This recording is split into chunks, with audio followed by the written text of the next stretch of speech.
right now in the US, if you're smoking and you'd like to quit, and you're thinking of maybe using nicotine gum or nicotine patch, some other kind of nicotine replacement therapy, the Food and Drug Administration only allows companies to present that to you in one way. It's you're quitting smoking for good, cold turkey, no more cigarettes, and you're going to use those products for 2 or 3 months and then be done quitting smoking. Good for you. But now the FDA is kind of considering expanding that that selling point a little bit further. So they held a public hearing mid-December.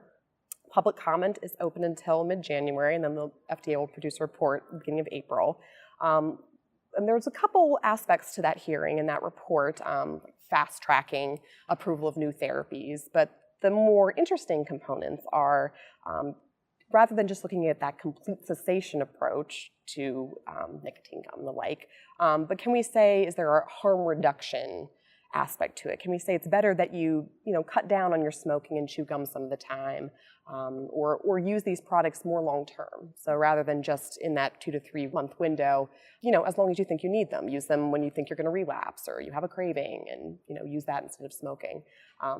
This is something that already occurs in other countries like the UK. Since 2010, they've allowed that kind of broader approach.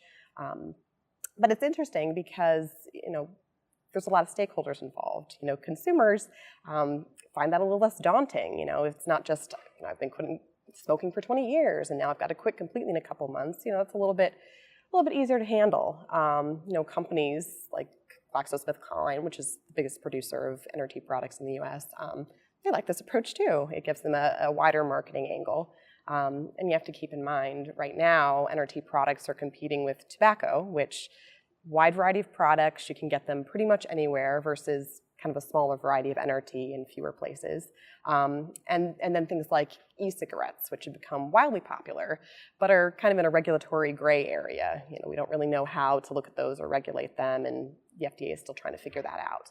So this is kind of an interesting approach. As insurance companies are looking at paying for smoking cessation because it's better for their bottom line, right? It's better to have a non-smoker on their payroll than a smoker.